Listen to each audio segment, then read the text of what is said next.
That's the missing verse. They restored it back to the text, and it says, Yahweh is trustworthy in all his words and upright in all his deeds.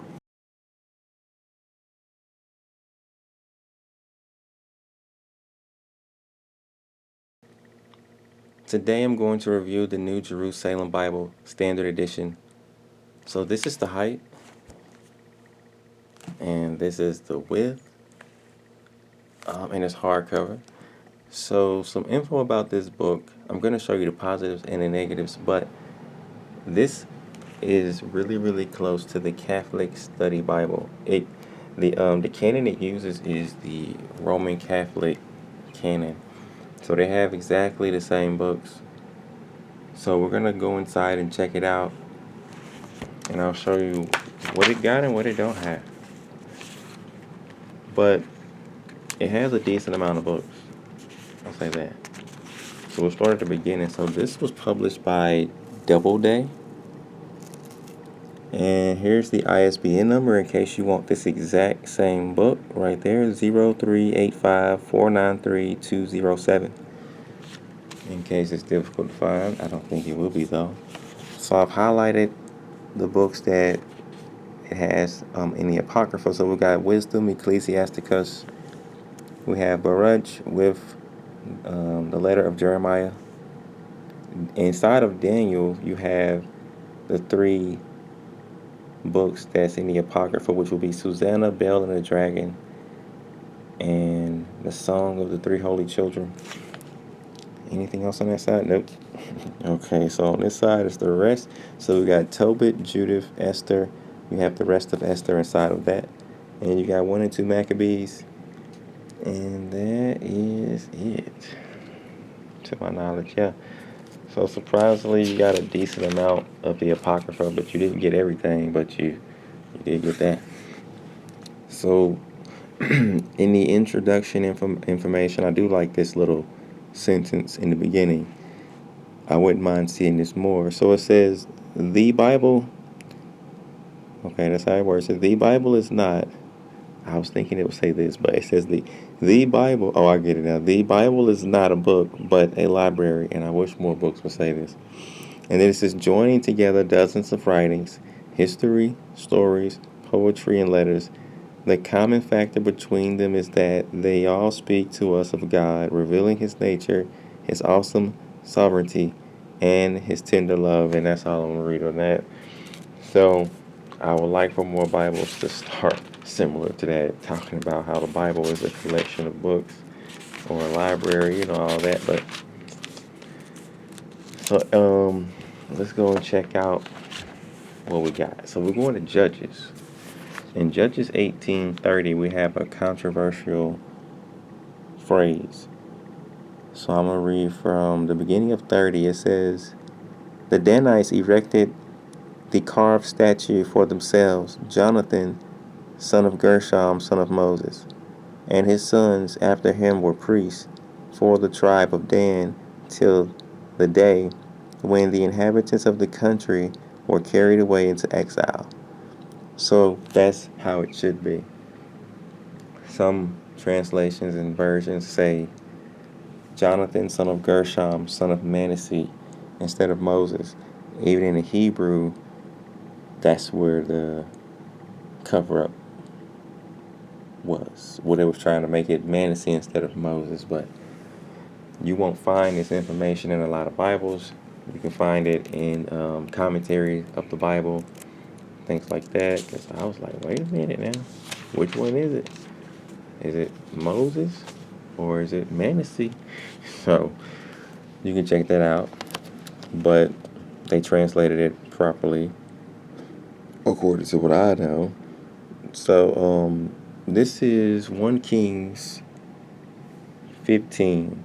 And it's just going to be like from 1 through 10. I might just read 1 through 2 and then 8 through 10. Those are the main I need. So I'll go ahead and get this out the way. I was going to say it later on, but as you can see, it got timelines of when these things happen. And I like that. Not a lot of Bibles do that, so I like that. Matter of fact, this is the first that I've seen that does it like in the books that you're reading.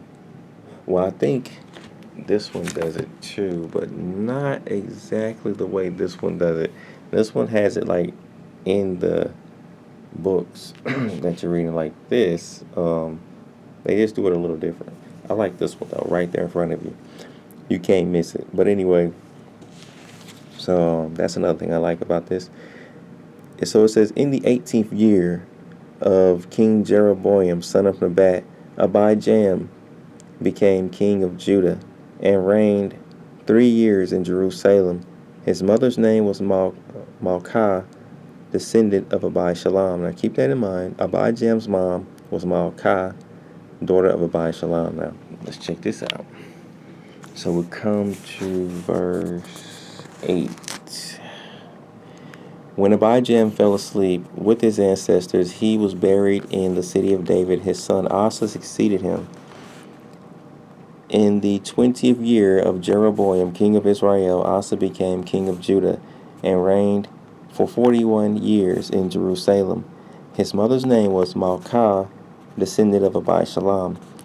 Now, if you were paying attention and you read this, you might be confused because it just said that Asa, who was the son of Abijam, both of these men had the same mom. How could that be possible? Did the Hebrew make a mistake? Well, was the translators making a mistake and translated it incorrect? Or was Abijam and Asa brothers? But when you look at it, the Hebrew is correct. The translators sometimes are incorrect, but in Hebrew, the word for mother and grandmother are the same word. So a lot of people just leave it as mother. But in English, we make a distinction between grandmother and mother. So it should be properly translated as grandmother in English, but they left it as mother. So that's wrong.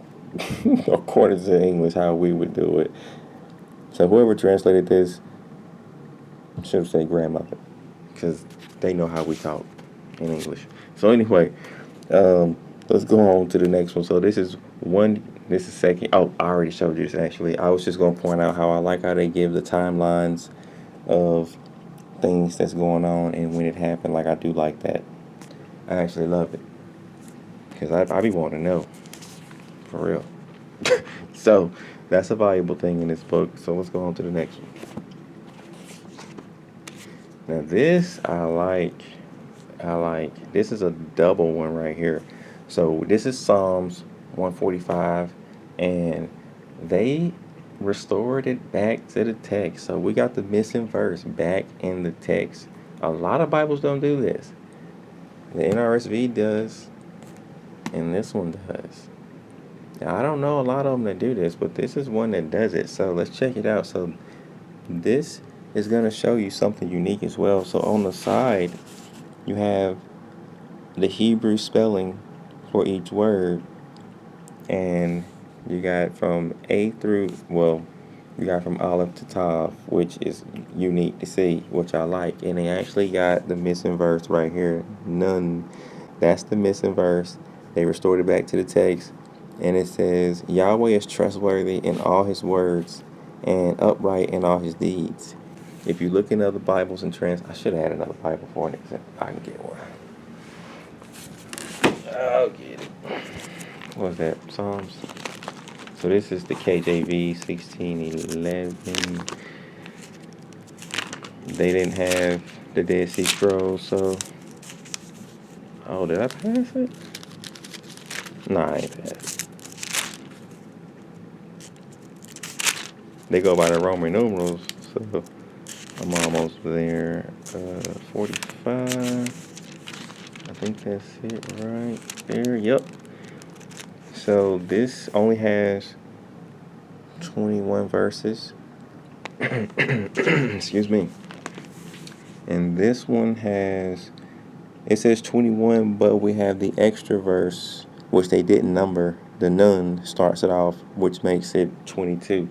It goes by the, they did I forgot what they call it. It's a certain type of psalm, and when they do these type of psalms, they start off with the first letter of the Hebrew alphabet, and they do the first verse, and then they start the second verse with the second letter of the Hebrew alphabet, and they do the third verse. They started off with the third letter of the Hebrew alphabet, and they keep going on and down until they finish the whole Hebrew alphabet. And they have a number of psalms like this, and it's 22 letters in the Hebrew alphabet. So it was supposed to be 22, but due to the Masoretic text not having it, they didn't put it in. But due to other manuscripts being found and discovered that had it, like the Dead Sea Scrolls, they restored it back to the text. So that's good to see. I do not see this a lot. That is rare. So that's a good thing. That's kind of huge to me. They also have more of these types of psalms in Lamentations. Where's Lamentations? I'll try to point it out, but this is Ecclesiasticus, so this is something that you do not get restored back to the text. So in the last chapter of Ecclesiasticus, or Sirach 51, you don't get the missing verses restored back to the text. You only get, how many do you get? 30 verses. You only get 30 verses. It ends right there. Now I'll show you the missing verses that was restored back to the text in this one. That's Psalms. I got a lot of bookmarks in here. So this is Sirach 51, and this is where the missing verses are restored back. It says Hebrew adds, and all these verses are restored back, and it ends right here, and then it carries on from 13, and then it finishes at verse 30.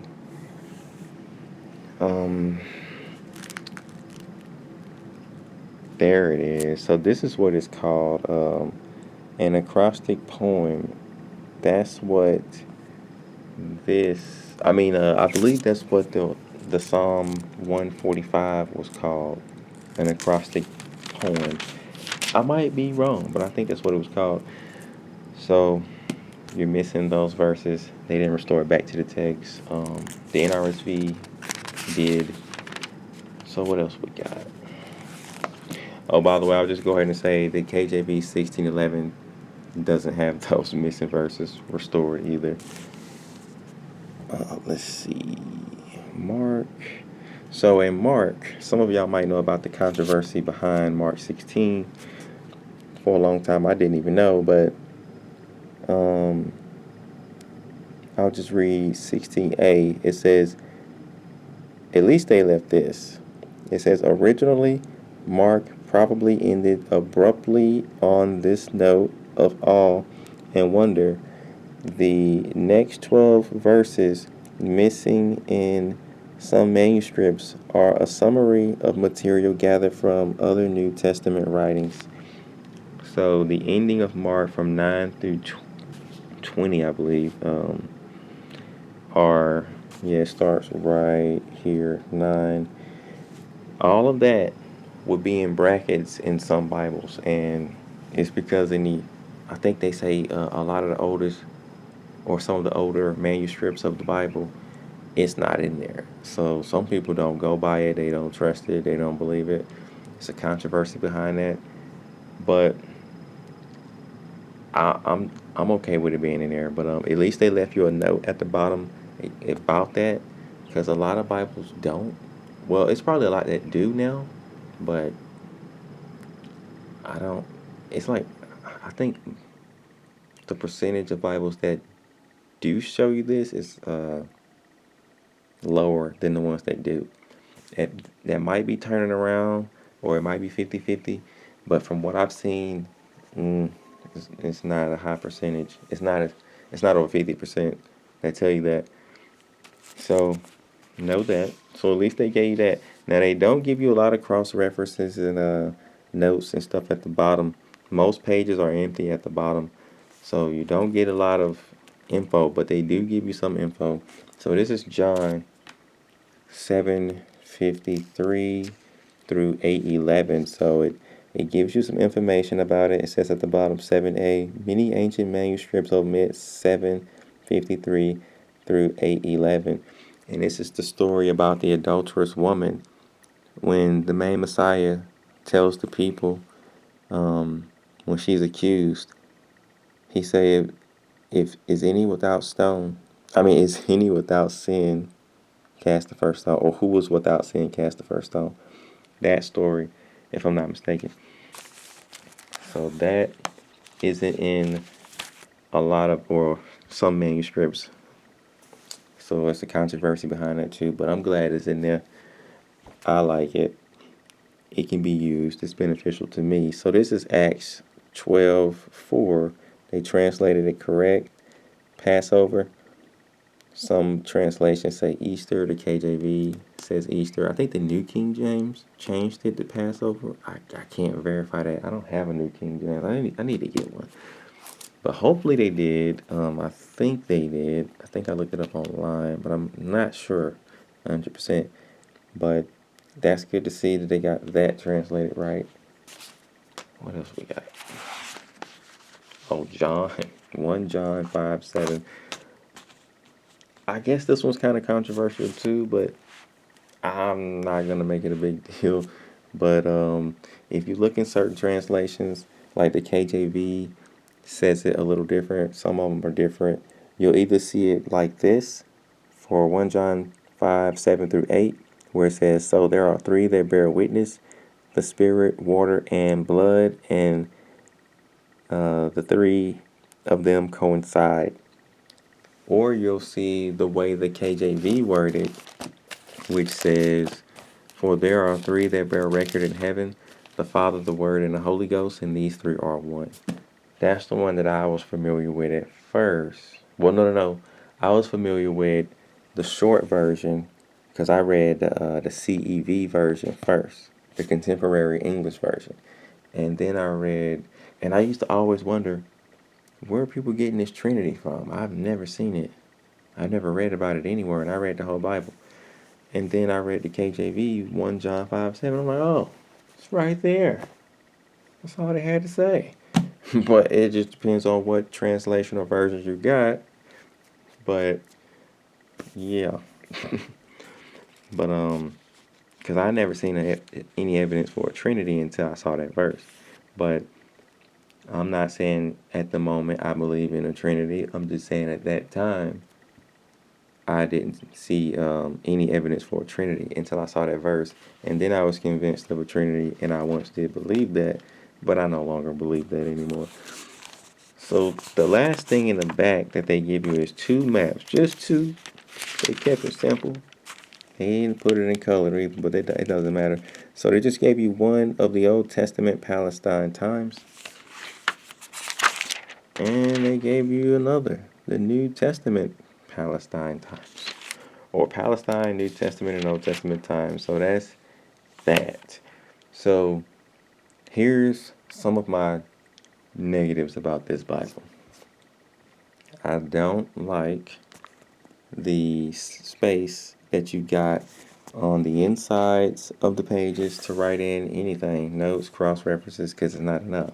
It's really hard to do because it's not that much space. Now on the bottom you got a decent amount of space. That's enough for me. But on the right you got enough, and on the top you got enough, but on the inside you don't have enough. I would like space equally all around the text so I can write in everything I want to write. So I'm not completely happy about that. That's a negative to me. What else is a negative to me? I don't have an issue with the print size.